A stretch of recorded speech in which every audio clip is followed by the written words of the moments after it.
Hello guys, welcome back to the YouTube channel Android NC. 11 अगस्त को Mi10 ultra के साथ Redmi K30 अल्ट्रा भी जो है चाइना के अंदर लॉन्च हो चुका है दोस्तों।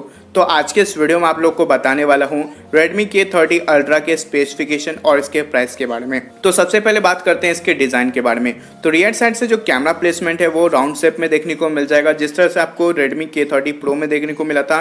और फ्रंट की तरफ से आपको फुल व्यू डिस्प्ले देखने को मिल जाएगा, क्योंकि इस स्मार्टफोन में आपको पॉपअप सेल्फी कैमरा देखने को मिलेगा, जिस तरह से आपको Redmi K30 Pro में देखने को मिला था। अब बात करते हैं इस स्मार्टफोन के डिस्प्ले के बारे में दोस्तों। तो Redmi K30 अल्ट्रा में आपको 6.67 इंच का full HD plus super AMOLED वाला डिस्प्ले देखने को मिलेगा, और ये एक फुल व्यू डिस्प्ले है, क्योंकि यहाँ पे आपको पॉपअप सेल्फी कैमरा देखने को मिल जाता है। साथ ही इस स्मार्टफोन में आपको 120 हर्ट्ज का रिफ्रेश रेट देखने को मिलेगा, 240 हर्ट्ज का टच सैम्पलिंग रेट। साथ ही इस स्मार्टफोन में आपको HDR10 प्लस का सपोर्ट देखने को मिलेगा, और जो फिंगरप्रिंट सेंसर है वो आपको इन डिस्प्ले में ही दिया गया है। बात करते हैं Redmi K30 अल्ट्रा के कैमरा के बारे में दोस्तों। तो इस स्मार्टफोन में आपको क्वाड रेयर कैमरा का सेटअप मिलेगा।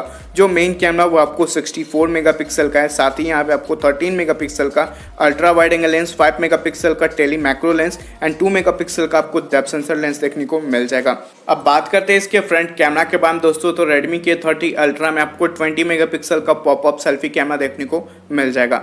अब बात करते हैं इस स्मार्टफोन के हार्डवेयर के बारे में। तो Redmi K30 अल्ट्रा में आपको स्नैपड्रैगन का प्रोसेसर नहीं देखने को मिलेगा। फोन को सस्ता रखने के लिए यहाँ पे आपको MediaTek का चिपसेट का यूज किया गया है दोस्तों। इस स्मार्टफोन में आपको MediaTek का Dimensity 1000 प्लस वाला चिपसेट देखने को मिलेगा, जो कि 5G सपोर्टेड चिपसेट है, और ये 7 नैनोमीटर पे बेस्ड है दोस्तों। साथ ही इस स्मार्टफोन में आपको ऑक्टा कोर 3 GHz का प्रोसेसर देखने को मिलेगा। जो GPU है वो आपको Mali G77 वाला देखने को मिल जाएगा। और ये जो प्रोसेसर है MediaTek Dimensity 1000 प्लस, ये स्नैपड्रैगन 855 प्लस से जो है वो काफी अच्छा है दोस्तों। इस स्मार्टफोन में आपको Android 10 जो आउट ऑफ द बॉक्स देखने को मिलेगा विद MIUI 12 के साथ। रैम एंड रोम वेरिएंट की बात करें तो Redmi K30 अल्ट्रा में आपको 6GB RAM and 8GB RAM variant देखने को मिलेगा। साथ ही इस स्मार्टफोन में आपको 128GB एंड 256GB वाला इंटेंसिटी देखने को मिल जाएगा।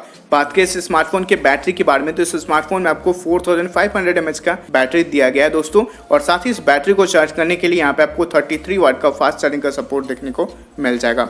बात करें Redmi K30 अल्ट्रा के कलर वेरिएंट के बारे में दोस्तों, तो यहाँ पे आपको मूनलाइट वाइट, मिडनाइट ब्लैक और मिंट ग्रीन देखने को मिल जाएगा, जो कि काफ़ी अच्छे कलर वेरिएंट है Redmi K30 अल्ट्रा का। अब बात करते हैं इस स्मार्टफोन के प्राइस के बारे में दोस्तों। तो Redmi K30 अल्ट्रा का जो प्राइस है वो आपको काफ़ी ही चौंका के रख सकते हैं, क्योंकि इस स्मार्टफोन का जो प्राइस है वो OnePlus Nord से भी काफ़ी कम है दोस्तों। इस स्मार्टफोन का जो स्टार्टिंग वेरिएंट का प्राइस है 6GB रैम एंड 128GB वाला इंटरनल स्टोरेज का, वो सिर्फ 21,000 है दोस्तों। And 8GB RAM and 128GB वाला जो इंटरनल स्टोरेज है, इसका प्राइस आपको 23,000 पड़ेगा। तो आप देख सकते हैं कि OnePlus Nord से इसका जो प्राइस है वो काफ़ी कम है दोस्तों। आप देखते हैं कि Redmi K30 अल्ट्रा जो है वो ग्लोबल मार्केट या फिर इंडिया में कब तक लॉन्च होता है और किस प्राइस रेंज पे से लॉन्च किया जाता है दोस्तों। तो आगे चल के मुझे इसके बारे में पता चलेगा तो मैं आप लोगों के साथ जरूर शेयर करूंगा। फिलहाल इस वीडियो में इतना ही। आशा करता हूँ आप लोगों को ये वीडियो पसंद आया होगा। वीडियो अच्छा लगा तो प्लीज़ इस वीडियो को एक लाइक कर दीजिएगा, शेयर कर दीजिएगा और चैनल को सब्सक्राइब कर लीजिएगा। अगर आपका कोई भी सवाल या सुझाव हो तो प्लीज़ आप मुझे कमेंट करके बता सकते हैं। फिर मैं मिलता हूं एक न्यू और एक एक्साइटिंग वीडियो के साथ। तब तक के लिए जय हिंद, वंदे मातरम। Thank you for watching this video.